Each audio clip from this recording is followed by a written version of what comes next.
Welcome to my channel. இன்றைக்கி என்ன recipe பார்க்க போகிறோன்னா, ராகி மாவு வச்சு ஒரு சூப்பரான பர்பி தான் வந்து எப்படி பண்ணுறதுன்னு பார்க்க போகிறோம். வாங்க வீடியோக்குள்ளே போகலாம். நான் சொல்கிற மெத்தட்லேயே நீங்கள் பண்ணிங்கன்னா சூப்பரான வந்து பர்பி வந்து உங்களுக்கு கிடைக்கும். 1 டம்ளர் வந்து அளவு வச்சுருக்கேன். என்கிட்ட மெஷர்மெண்ட் கப் அந்த மாதிரி எதுவுமே இல்லை. நம்ம இந்த ஒரு டம்ளரை வச்சு நம்ம வந்து எப்படி பண்ணுறதுன்னு பார்க்கலாம். உங்களுக்கும் வீட்டில் ஈஸியாக வந்து கிடைக்காது. சில பேர்லாம் மெஷரிங் கப்லாம் வச்சுருக்க மாட்டோம். அதனால் வந்து ஒன்றும் கவலைப்பட தேவையில்லை. நம்ம வீட்டில் இருக்க திங்ஸை வச்சு அளவு வச்சு பண்ணிக்கலாம். 1 கப் வந்து ராகி மாவு எடுத்திருக்கேன். நல்லா வந்து ஜல்லடையில் வந்து ஜலிச்சிக்கலாம். எந்த ஒரு ஸ்வீட்டோ இல்லை எந்த மாதிரி வந்து மாவு ஐட்டம் பண்ணுறோம் அப்படிங்கிறப்போ நம்ம வந்து அதை ஜலிச்சு யூஸ் பண்ணால் தான் வந்து சூப்பராக இருக்கும். நான் உடனே வந்து பாக்கெட்டை வந்து கட் பண்ணிவிட்டு உடனே வந்து சேர்த்து அது பண்ணக்கூடாது. சில பாக்கெட்டில் வந்து நிறைய வந்து தூசி இந்த மாதிரி கூட இருக்கும். அதனால் வந்து ஜலிச்சு பண்ணுறது தான் நல்லது. நல்லா ஜலிச்சதுக்கப்புறமா சிம்மில் வச்சு நல்லா வந்து ராகியை வந்து வறுத்துக்கலாம்.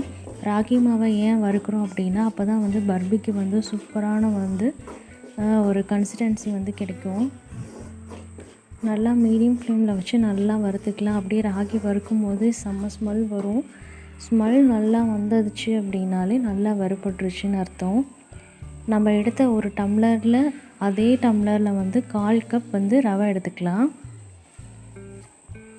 ரவையை இதோடு ஆட் பண்ணி நல்லா வந்து வறுத்துக்கோங்க. நல்லா மீடியம் ஃப்ளேமில் வந்து வச்சுட்டு நல்லா வறுத்துக்கணும். ராகி மாவும் ரவையும் சேர்ந்து வந்து மிக்ஸ் ஆகிறப்போ ஸ்மெல்லே வந்து சூப்பராக இருக்கும்.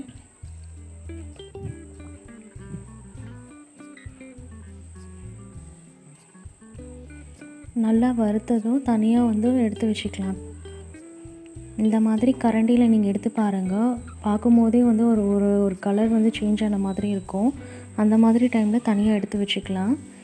இப்போது பாகு காய்க்கிறதுக்கு தனியாக ஒரு பாத்திரம் வச்சுட்டு நம்ம எடுத்த டம்ளர்லேயே 1 கப் வந்து வாட்டர் ஆட் பண்ணிக்கலாம். 1 கப் வாட்டருக்கு 1 கப் சுகர் வந்து எடுத்துக்கலாம். அப்போ தான் வந்து ஸ்வீட்னஸ் வந்து கரெக்டாக இருக்கும். இந்த ஸ்வீட்னஸே போதும். இன்னும் உங்களுக்கு எக்ஸ்ட்ரா ஸ்வீட் வேணும் அப்படின்னா நீங்கள் உங்களுக்கு தேவைப்படுற மாதிரி ஆட் பண்ணிக்கோங்க. சுகர் ஆட் பண்ணி நல்லா வந்து மிக்ஸ் பண்ணி நல்லா பாகு ரெடி ஆகிற வரைக்கும் வெயிட் பண்ணலாம். பாகு வந்து கம்பி பதம் வரணும் அந்த மாதிரிலாம் எதுவும் இல்லை. சுகர் நல்லா வந்து மெல்ட் ஆகி கொஞ்சம் நல்லா வந்து கரைஞ்சிருந்தாலே போதும். ஏலக்காய் தூள் வந்து நான் வந்து ஆட் பண்ணிக்கிறேன். இப்போ சுகர் சிரப்பும் ரெடி ஆகிடுச்சு. நம்ம வறுத்து வச்சுருக்க மாவோடு வந்து மிக்ஸ் பண்ணி நல்லா வந்து கிண்டி விட்டுக்கலாம். சிலிக்கான் ஸ்பூன் இருந்தால் கொஞ்சம் ஈஸியாக இருக்கும். பட் என்கிட்ட இல்லை. அதனால் வந்து நான் கரண்டிலே வந்து இது பண்ணிக்கிறேன். உங்கள்கிட்ட சிலிக்கான் ப்ரஷ் இருந்தால் அதில் பண்ணுங்கள். ரொம்பவே சூப்பராக இருக்கும். நல்லா வந்து சுகர் சிரப்லாம் ஊற்றுனதுக்கப்புறம் நல்லா வந்து கிளறி விட்டுக்கிட்டே இருக்கணும். அப்படியே ஒரு மாதிரி திரண்டு வரணும். அந்த அளவுக்கு வந்து நம்ம கிளறிக்கிட்டே இருக்கணும். நல்லா கலர்னதுக்கப்புறம் பாருங்களேன், நல்லா வந்து திரண்டு வந்திருக்கும். இப்போ வந்து மிக்ஸ் பண்ணிக்கலாம். கீ வந்து இடையில அடிக்கடி வந்து ஆட் பண்ணணும். அப்போ தான் வந்து சூப்பராக இருக்கும் டேஸ்ட்டு சாப்பிடும்போது. நம்ம இதில் வந்து பாலே மிக்ஸ் பண்ணலை. ஆனால் செஞ்சதுக்கப்புறம் இதில் பால் மிக்ஸ் பண்ண ஒரு ஸ்மெல் வரும். ஏன்னா கீ வந்து ஆட் பண்ணியிருக்கனால.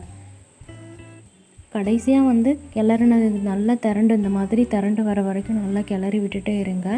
கடைசியாகவும் வந்து கீ ஆட் பண்ணி ஒரு 2 தடவை கிளறி விட்டு ஒரு பிளேட்டில் வந்து செட் பண்ணி வச்சிடலாம். ரொம்பவே ஹெல்த்தியான ஒரு ஸ்நாக்காக இருக்கும். ஹெல்த்தியான ஸ்வீட்டும் கூட. ராகி மாவில் பண்ணுறோம் அப்படிங்கிறப்போ ரொம்பவே வந்து எல்லோரும் விரும்பி சாப்பிடுவாங்க. கடையில் வாங்கின மாதிரி இருக்கும். இப்போ வந்து ஒரு பிளேட்டில் வந்து செட் பண்ணிவிட்டு ஒரு 1/2 அன் ஹவர் வந்து அப்படியே ஆற விட்டுட்டு கட் பண்ணி எடுத்தோன்னா சூப்பரான ராகி பர்பி ரெடி ஆகிடுச்சு. கண்டிப்பாக நீங்களும் ட்ரை பண்ணி பாருங்கள். குழந்தைங்க எல்லாருமே ரொம்ப விரும்பி சாப்பிடுவாங்க. இந்த மாதிரி வந்து உடச்சி காட்டுறேன் பாருங்கள். ரொம்பவே சாஃப்டாக இருக்கும். சாப்பிடவும் ரொம்பவே சூப்பராக இருந்தது. ஸ்வீட்டாகட்டும், சர்க்கரை பாகு எல்லாமே வந்து கரெக்டாக இருந்தது. இந்த வீடியோ பிடிச்சிருந்தால் ப்ளீஸ் லைக் அண்ட் சப்ஸ்கிரைப் பண்ணிக்கோங்க.